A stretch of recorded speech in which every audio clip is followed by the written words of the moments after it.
In a forest south of Kyiv, down in an old riverbed, something unexpected. The remains of old aircraft hidden deep in the ground, and each one British to their rusty core. Here you see the tailplane of Hurricane Mark II.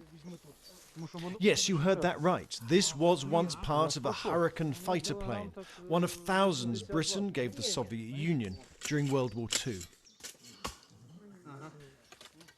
This is a little slice of history, evidence of a moment when, 80 years ago, Western powers gave warplanes to Ukraine, just as they are today, to defend against an invading army.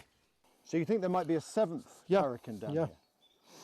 Seven, and here is under this frame, there is 8. Many of the Hurricanes were destroyed fighting the invading German army. Others were stripped for parts, but some, like these, were deliberately hidden down here. Week after week, the few took their planes into the air. The Hurricane may have been the workhorse of the Battle of Britain, shooting down more enemy aircraft than the Spitfire.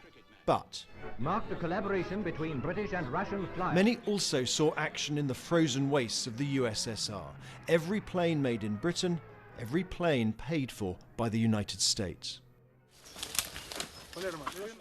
And that's why these heavy frames were dumped here after the war, so the Soviets didn't have to pay the US back for any Hurricanes left intact, as had been agreed.